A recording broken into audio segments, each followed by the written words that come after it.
Hello, everyone. Welcome.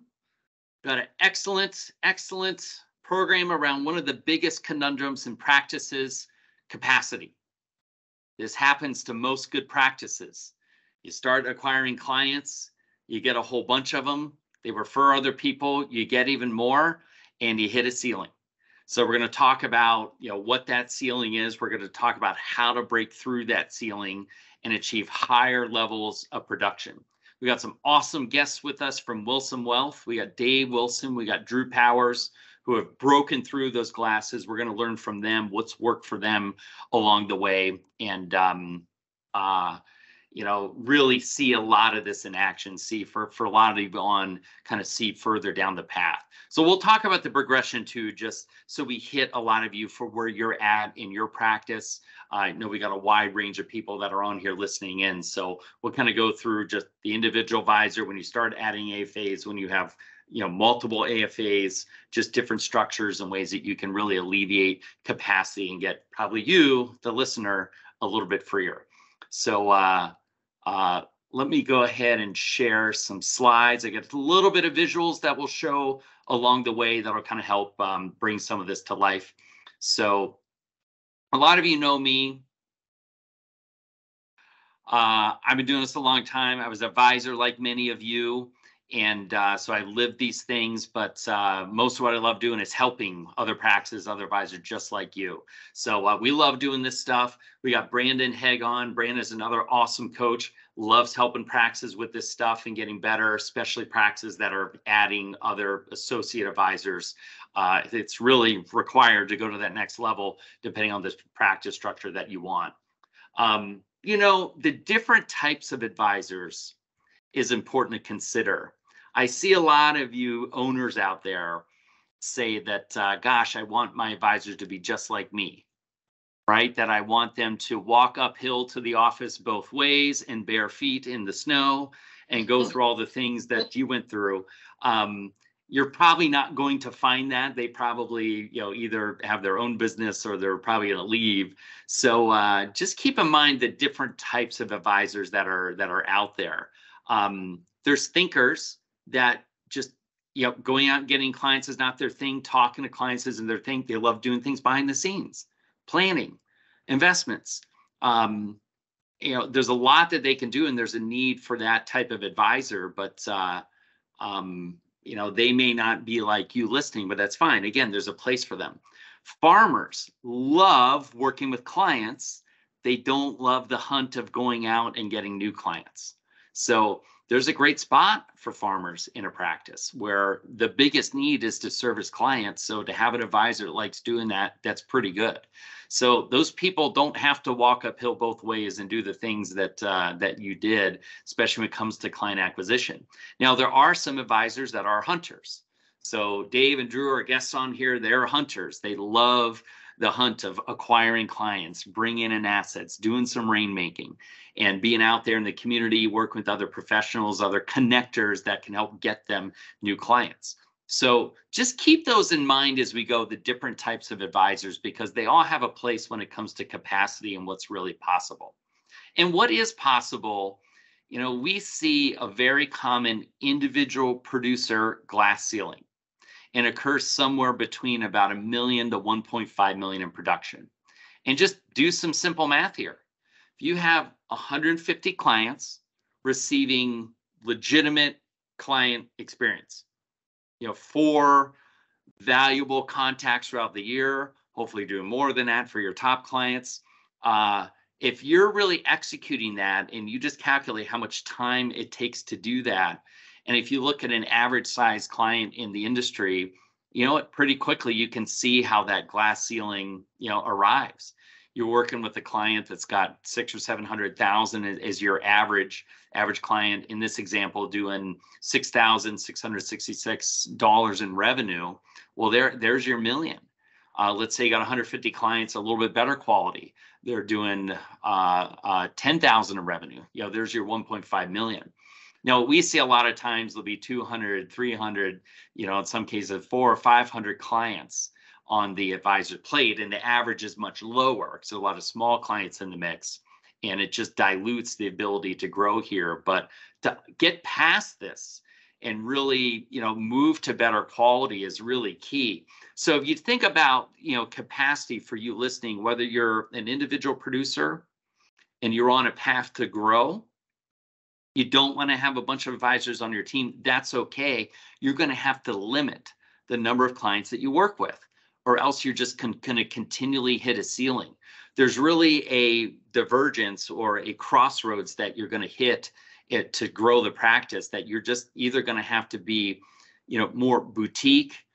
Some people call it a lifestyle firm, where you're working with less clients, higher level clients, and you keep it lean and mean. You don't have an army of advisors around. It's just more of a higher quality. That is an absolute model. You can go there, but it means you're going to have to probably, shift off the clients at the bottom of your book to somebody else regularly. Probably every year, at least, you're going to have to shift clients or sell clients to another practice.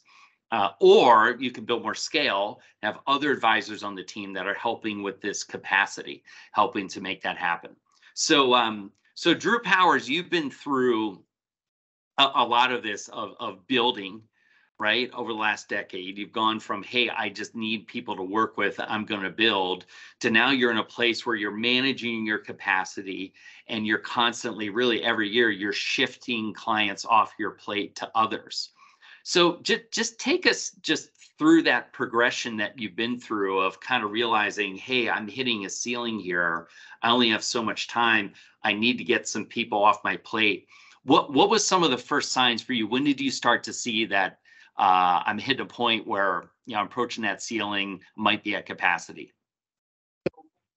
The biggest red flag for me was when I'm in the business and I'm working with a number of households, and I get so tied up in the regulatory stuff in terms of documentation and so forth.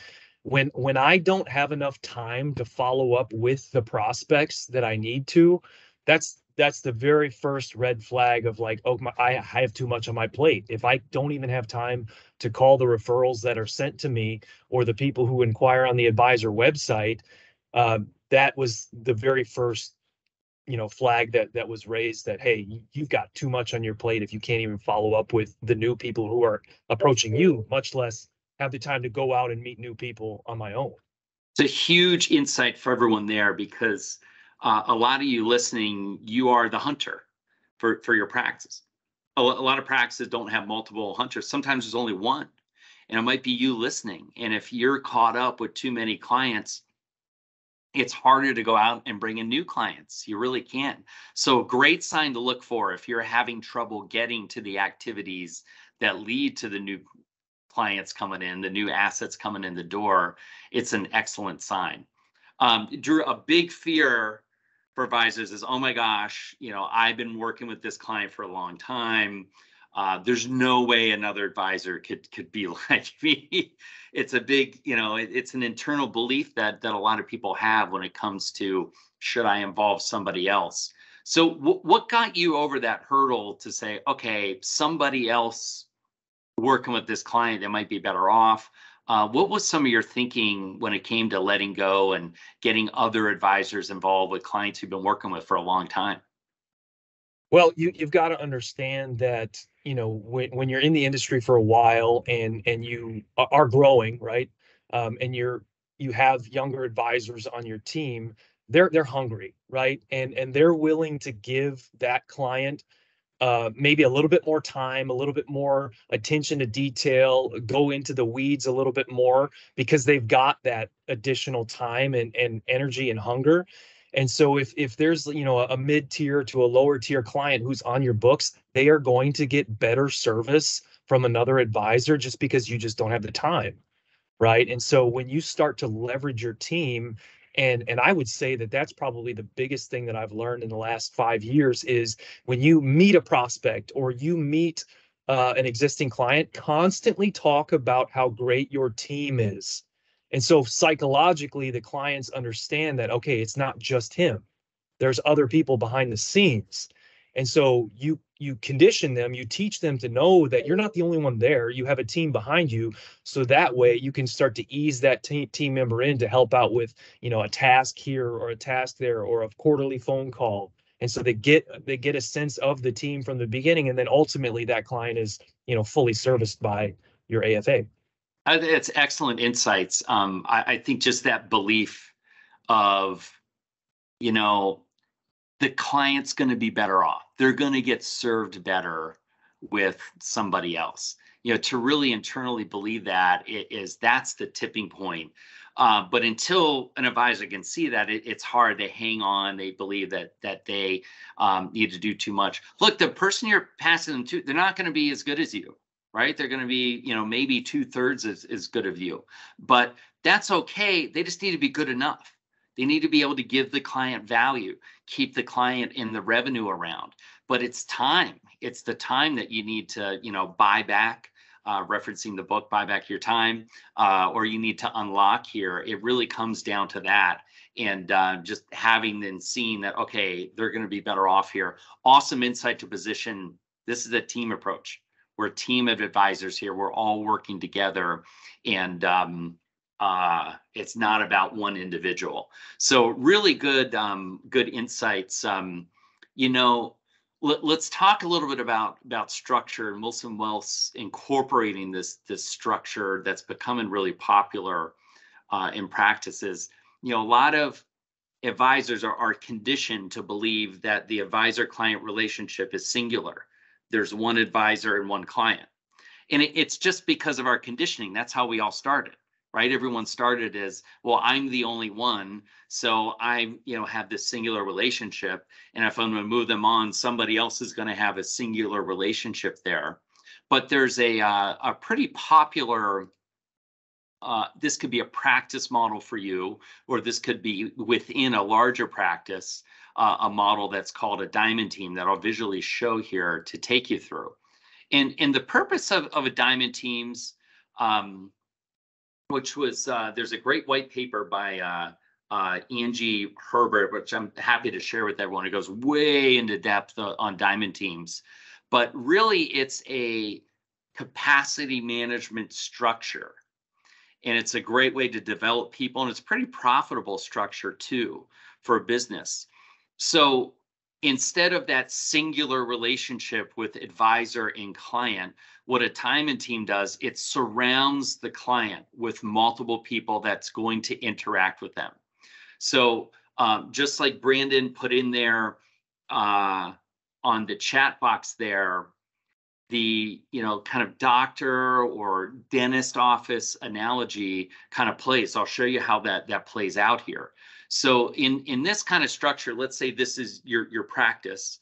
A lot of practices are striving to structure this way, where you, the listener, might be the lead advisor here. So probably too many clients, right? Needs a lot of help from the others.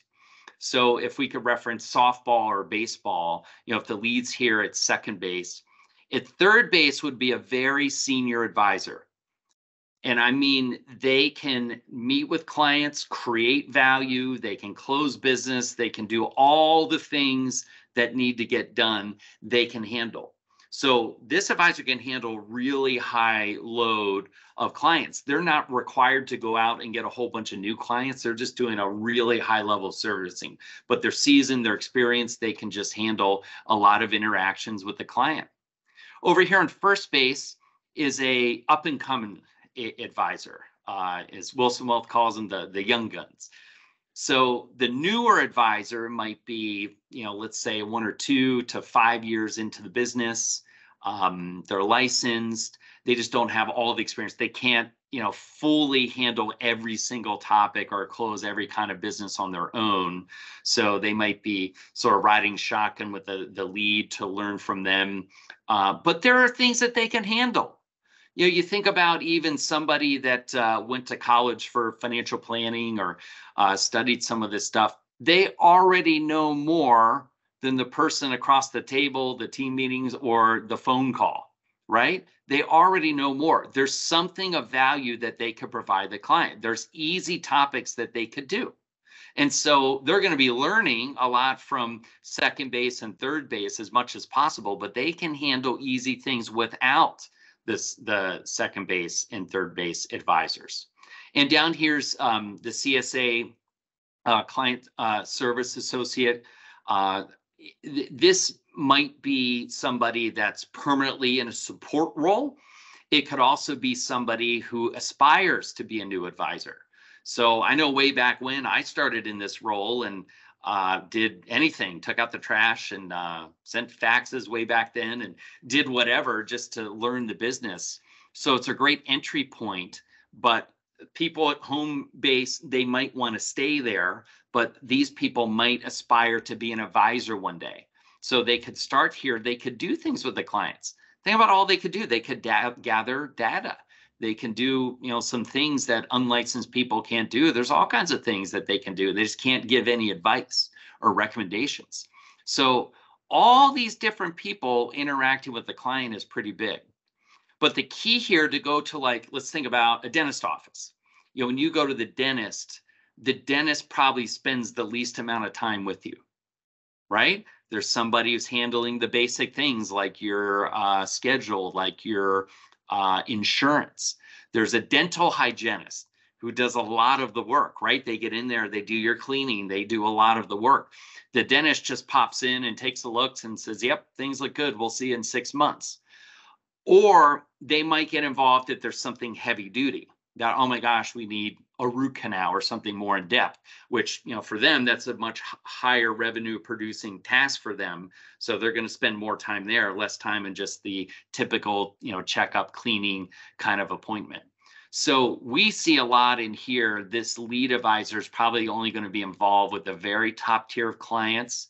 They're going to be like the dentist and just have limited involvement with the typical client, but might get involved if there's something big, big rollover or some kind of advanced thing where the others on the team might need some help or support.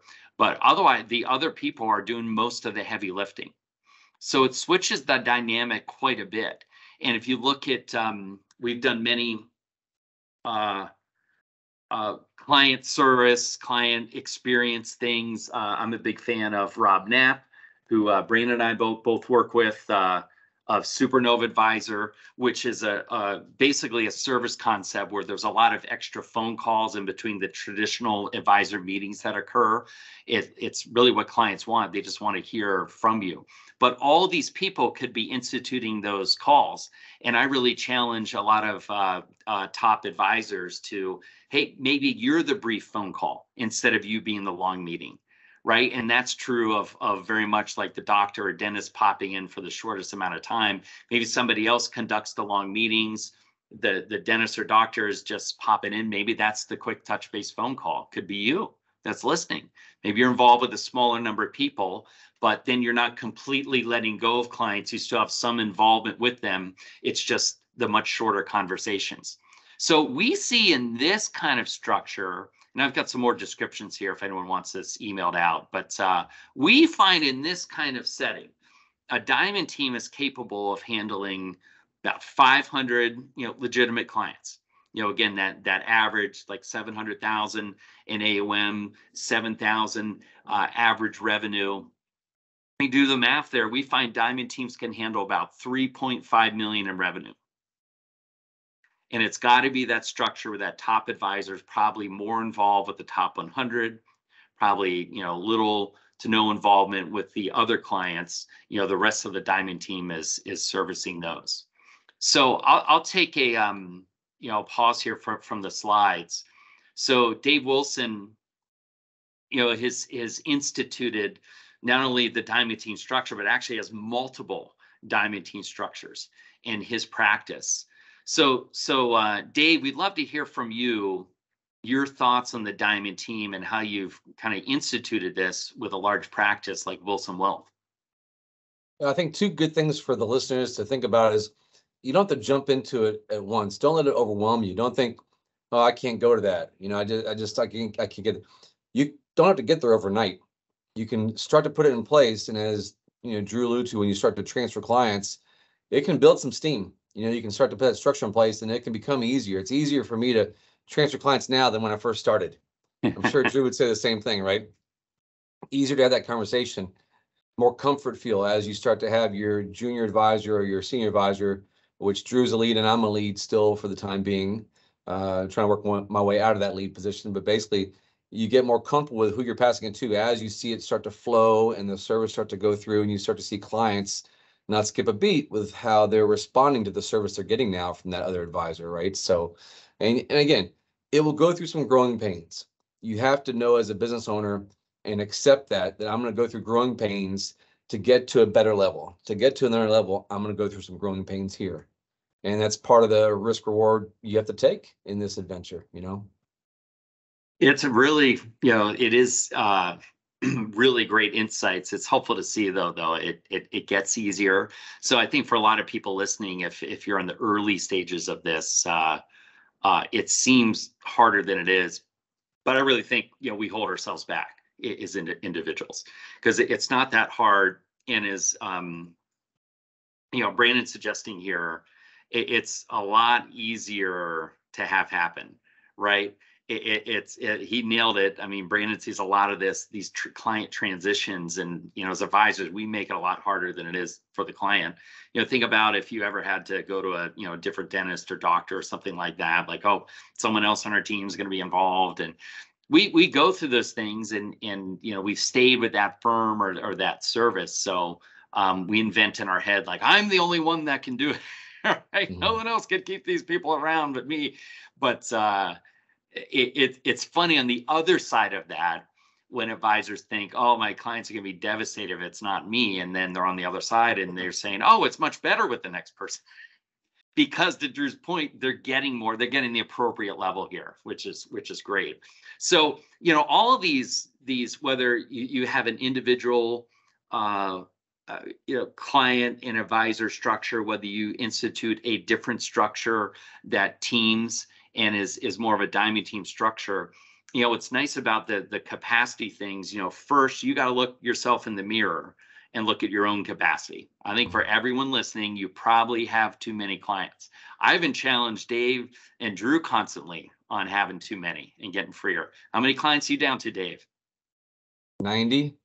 Going to 50. You say it more and it sounds more comfortable, right? So 50. That was painful. Was that painful? But think about it. But to get to like an 8-figure production, firm, that's what's just needs to happen. Dave's got to get freer. There's different tasks. So as you get into larger clients, they just need more, right? Would you say, Drew, clients are a little bit more complex than they were, 10 years ago for you? Without a doubt, right? You're going way more in depth and having more holistic conversations, which is why financial planning is so important too, right? So you can kind of tie that all together, because otherwise it's just, anybody can be an asset manager. But when you bring in that extra layer of advice and comprehensive financial planning, that's really where it's at. It is. And it's a lot, but it's worth it. And what's great about Drew, is he's, moved into less people, really, higher net worth people. Look at the prospects coming. They're multiple 7 figures, right? It's no longer the, 250 AUM client. It's like the $3, $4, $5 million referral is typical now. So you move up market, you do more for your best clients where most of your revenue is coming from. You focus, you do more for them, you find more business with them, but you start getting referrals from those people and you start duplicating those clients, as opposed to, getting middle-sized clients in your book that are probably better suited for, other advisors on your team. So first look at capacity in the mirror, but then look at what's possible for scaling a practice. How many advisors could you have on your team that are running $1 million in production? It really should be a goal for everyone listening that if you have another advisor on your team and they're in production, they should be doing $1 million in production. They really should be able to handle that level of capacity. If you're running a diamond team, how can you get it to 3.5 millions? How could you duplicate that and have 2 diamond teams? You're doing 7 million. You have 3 of them and then some. So, that's really the bigger level of thinking that really, I think a lot of these top practices, that's all that they figured out. The ones doing 8 figures, 9 figures in revenue, they just figured out scale and how to manage capacity, that's really the only difference. So it's probably the biggest conundrum I see. And a lot of practices that hit this, they cross over 1 million, they just kind of get stuck at about 1.5 million. And it usually has to do with these issues here. Dave, we've heard you before talk about, Dave's in all the levels of growth, right? They do a lot with clients. They capture a lot of opportunities from within. They do a lot of organic growth. They get a lot of referrals. They get a lot of new people coming in. But Dave does mergers and acquisitions as well. And Dave, you talked before about if you're going to make an acquisition, you got to have some capacity to handle it. Otherwise, you're probably not going to get the acquisition. So share with us when it comes to capacity and, when you start getting into the M&A space, how this impacts it. Yeah, you need to have your structure in place before I would suggest you have your structure in place before you go out and have a good size acquisition. I lost an initial bid years ago, and I think it's a great lesson that John knows about. I was excited. I was beginning my work towards the M&A space. I was down to the final 2 or 3 in this bidding process. It was a good sized practice, about 660 in production. And I felt this was a great step for me. They didn't choose me. I asked why. Simple answer. I wasn't ready to receive that client base, right? I was, what John said before, I was $1.2 million, $1.3 million producer. I was kind of at my capacity. I figured I'd just hire when they came in, right? And it's not that easy. And that seller saw that and chose someone else who was more ready. And so that really struck a chord with me to where, hey, if you're going to go into mergers and acquisitions, if you're going to grow your practice that plus organically, you've got to build the capacity, build it and they will come, right? Field of dreams.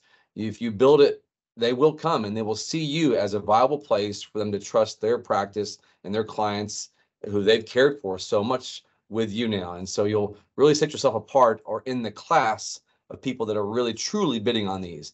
Each seller will have multiple bids. There's really only a handful of serious bidders that have the capacity and are ready to go, that the seller sees that and takes you to the next level there. So it's definitely important to know that when I'm bidding on a practice now, I'm not planning on taking any of the clients on. I have 3 junior advisors or young advisors that have complete capacity and have been with me for over a year, plugged in, ready to go. And it's an investment that you have to make. You have to get over the hump of thinking it's an expense that I can't afford versus it's an investment that I'm choosing to make to go to the next level. And it's when you flip the script, if you choose to do that, you got to go all in on that and invest in that person, because we know it takes a year to 2 years before an advisor can really be able to handle decent size accounts, decent levels of complexity, handle a day where they're actually working in the practice for the betterment of the practice versus a liability per se, right? So I think it's a good investment to make. I've made it and I will continue to do so, I think, John. So yeah, and what's great is they're learning from others, right? It's not Dave's not doing all the training and development. It's they're learning from others in the Diamond team, right? It's not even all on Drew. Other people are learning from other advisors, and it accelerates the path. People say, "Oh my gosh, what do you mean someone's ready after a year? It takes 5 years to develop an advisor." But when you've got a lot of opportunities for them to see this in action, they learn a lot faster than theorizing about it or not getting to see it, which most practices make the mistake of. They hamper people down with a whole bunch of busy work, and they're not doing the things they need to do to learn how to be an advisor and develop quickly. So awesome stuff here. Great takeaways. I think anyone listening, look in the mirror. You probably have too many clients. It's time to shed. It's either work with less people, find another practice to ship them off to, or really look at scaling with other advisors as another level of this business. Any path you choose is fine, but you're going to hit the ceiling unless you go one of those routes and decide which one you're going to be. But thank you, Dave. Thank you, Drew, for being on. Awesome insights from people who've broken through those typical barriers and are crushing it. You guys rock. Big fan of Wilson Wealth. Anyone listening, if you need help with these things and our coaching sessions, or you're not working with us, let us know. We're happy to help you and talk about this further. And we'll send you any resources we got. And we're super excited to help more practices grow and break through the barriers, just like Wilson Wealth. Take care, everyone. Talk to you soon.